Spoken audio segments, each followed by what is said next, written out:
So today we're going to talk about section 2.3, atoms and molecules, specifically atomic theory.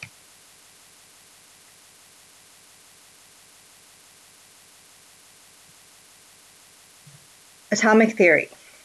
Where did the theory of the atom come from? Who were the scientists that contributed to the atomic theory? And what did they contribute? That's what we'll be talking about today. So the original idea that atoms existed was postulated by a man named Democritus in 460 to 370 BC. It's a nice little picture of Democritus there. He stated that matter was divided into very small particles that he called atoms. He didn't know anything else. He just knew that the things that we saw and that we felt had to be divided into something smaller that we could not see. These are four pictures of the evolution of the atom.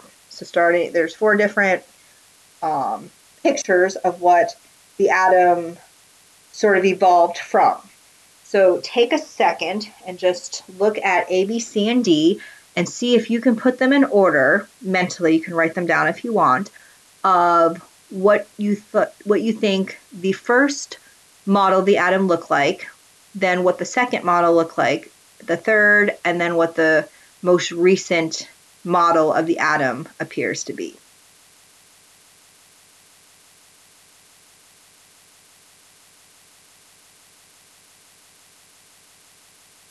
Okay, so on a piece of paper, you need to take that paper and fold it hot dog and hamburger style so that you have four squares or rectangles. And we are going to talk about each of the four scientists, what their model looks like, and what they contributed to the theory of the atom. So the first guy we're going to talk about is Dalton.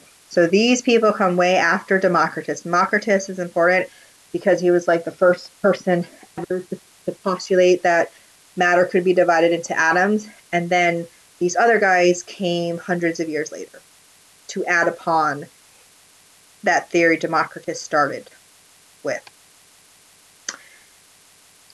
John Dalton. In the early 1800s, the English chemist John Dalton performed a number of experiments that eventually led to the acceptance of the idea of the atom. He deduced that all elements are composed of atoms. Atoms are indivisible and indestructible. So there wasn't anything smaller than these circles. There wasn't anything else in them. Atoms of the same element are exactly alike. So what he said was a chlorine atom would look exactly like another chlorine atom. He said atoms of different elements were different. A chlorine atom would look different than a sodium atom. Compounds are formed by the joining of atoms of two or more elements. So he sort of had this idea that compounds are made up of joining of two different types of atoms together.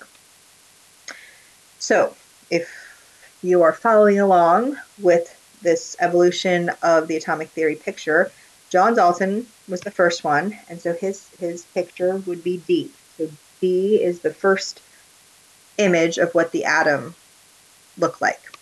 So in your foldable, in your sheet that you made, go ahead and copy down John Dalton, draw a picture of his sphere, and then put those four bullet points there.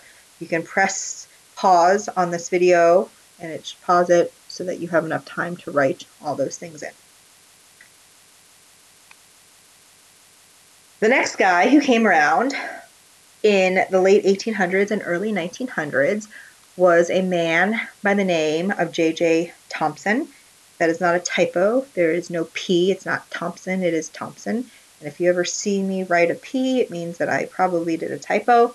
It is Thomson in 1897. That is a picture of J.J. Thomson. And he is famous for his cathode ray experiment. And in his cathode ray experiment, what he did was he had a glass tube, and in the tube, he shot a stream of light from a negative end to a positive end of basically a circuit where his energy source was here, and he shot this stream of light from this side to this side. After he did that, he put a positive charge plate on top of the glass tube, and he put a negative plate on the bottom of the tube. When he turned those plates on, when he activated those plates, what he noticed is that this stream of light, instead of going straight, would be deflected towards the positive plate. So if something has a charge, it would be attracted to one of those plates, either the top plate or bottom plate. So because it was attracted to the top plate, he concluded that there must be a negative particle that was causing the ray to be attracted to that positive side. Okay, so because he said something negative had to exist, he is credited for discovering the negative electron part of the atom. From his observations, Thomson concluded that because the ray was always attracted to the positive plate and repelled by the negative, it was composed of negatively charged matter. 100 years earlier, Dalton had proposed that atoms were neutral solid spheres. So Dalton did not give the atoms a charge at that point. Thomson's experiment disproved Dalton's theory. Thomson and other scientists knew that all atoms are neutral. His new model proposed that matter was made of atoms with negatively charged particles embedded in a positive cloud. He called these negative particles electrons. The negative particles and positive cloud neutralized each other so that the overall charge of the atom was neutral. So here, he said that there had to be negative particles, but they were embedded sort of equally amongst these positive particles. So the second model is going to be B. So in your paper that you are writing these scientists down, go ahead and write J.J. Thomson in the upper right-hand quadrant. Draw a picture of his model. His model is sometimes called the plum pudding model. Back in the day, plum pudding was a popular dessert. It consisted of rice pudding or bread pudding that had raisins in it. So it sort of looked like this, that had little raisins in it. So he said that the model sort of looks like this, where those raisins were those electrons, and then the rice or porridge part of it was positively charged. And the positive and negative parts canceled each other out to give the overall charge 0. He is credited with discovering the electron. That's a good test question. Which scientist discovered the electron? J.J. Thomson, through his cathode ray experiment. And he said that atoms consisted of negatively charged particles in a sea of positive matter. And if you need a second, you can press pause on the video to copy down those points. Ernest Rutherford. So Ernest Rutherford was the next guy who came around. There's a dashing picture of Ernest Rutherford. He came around in 1920. And he is credited or is famous for something called the gold foil experiment. So what he did in his experiment was he had an alpha particle emitter. So this box right here shot out all alpha particles. And what he did was he shot them through a piece of gold foil, piece made up of just gold particles. And surrounding the gold foil, he put a detecting screen. And what the detecting screen would do is when the alpha particle would hit the detecting screen, it would light up. Okay, so he shot these particles through this gold foil. and he saw where they landed. Now, based on Thomson's model, which had these positive and negative particles sort of interdispersed throughout each other in sort of this mishmash mesh, what he thought would happen is that those alpha particles would kind of go straight through the atom. 99% of them did. 99% of them went straight through and hit the other side. However, a small percent of those alpha particles he shot through that gold foil would deflect or bounce back towards him. So he put them in, and some of them went to the side, went over here, and some of them even came back to him. He compared it to the following analogy. Imagine you have a sheet of paper, a sheet of like notebook paper, and you shot a bullet towards that sheet of paper. You would expect that bullet to go straight through to the other side. What happened in his case is, imagine if you shot that bullet through that piece of paper and that bullet came back towards you. That is sort of the craziness that he experienced. That bullet should not have gone through that piece of paper. Or I'm sorry, that bullet should not have come back towards him. It should have gone straight through. Those alpha particles should have all gone straight through him based on Thomson's model. So based on the fact that some of them bounced back or were deflected, he concluded there had to be some sort of dense center to the atom that was causing them to bounce back towards him. So what he discovered was not J.J. Thomson's model of this plum pudding interdispersed negative and positive particles. He concluded that there had to be some sort of dense center that was causing some of these particles to deflect at angles and back towards him. From his observations, Rutherford concluded that the atom had a dense positive central nucleus composed of positive charged protons. He stated that the electrons orbited the nucleus like planets orbiting the sun. In 1909, Rutherford proposed his planetary model of the atom. His model created positively charged protons located in the nucleus and placed electrons in orbit around the nucleus like planets around the sun. So he said all the positive particles, all the positive part of the atom was in the center, and they were surrounded by orbiting negative electron particles. So to put these pictures in order, we have D is 1, B is 2, 3 would be C, where Rutherford discovered the nucleus. So on your paper, Rutherford is credited with the gold foil experiment and discovering the proton, I don't think that's on there, and the nucleus. Niels Bohr. So in 1885 to 1962, that's Niels Bohr's dates. In 1913, Niels Bohr proposed that electrons are arranged in up to 7 specific energy levels. So Rutherford said that these electrons are floating around the nucleus. Bohr came and put them in 7 specific layers around the nucleus.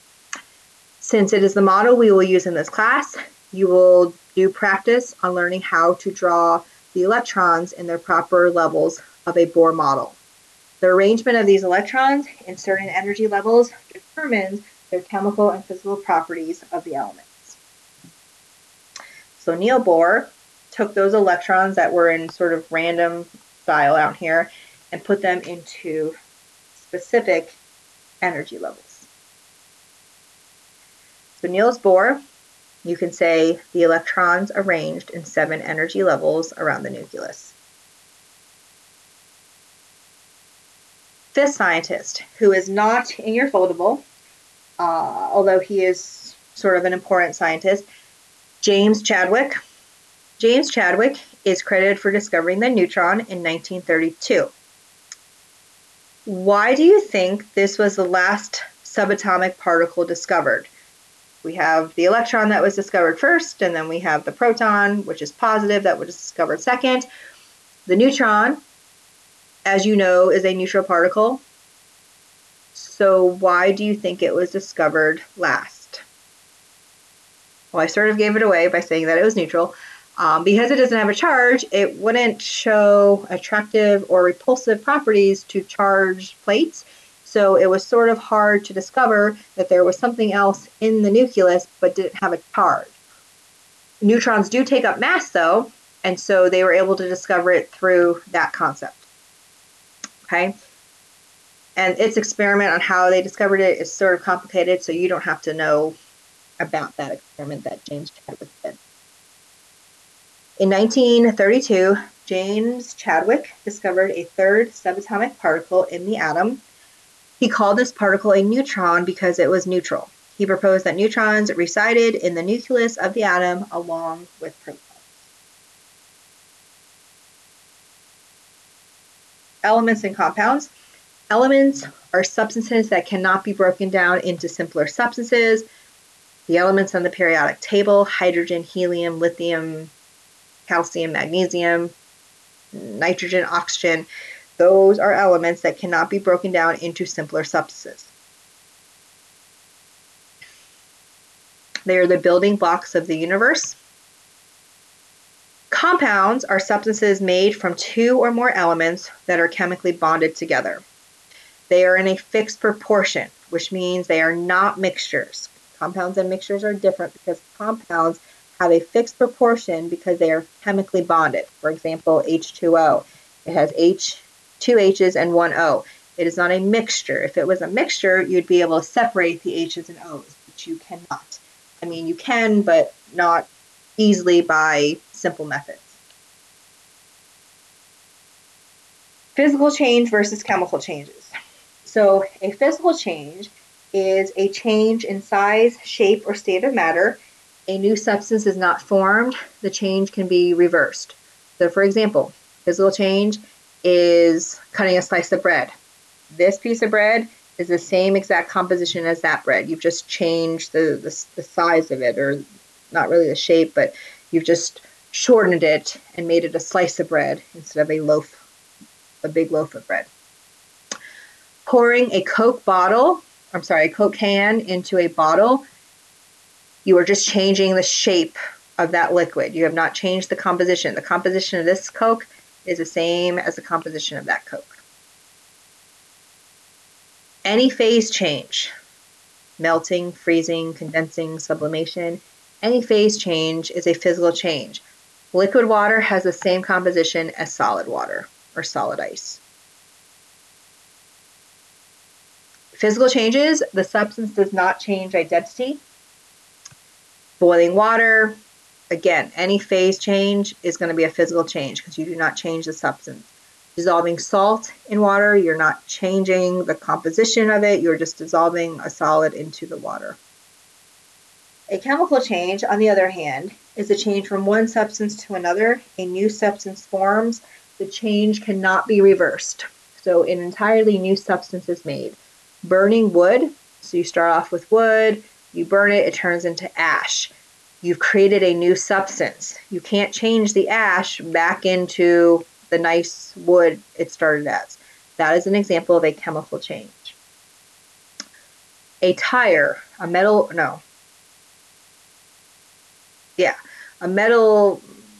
piece of metal rusting. The rust that is formed is a chemical change. It's the oxidation of that metal with oxygen in the air. It turns into a new substance.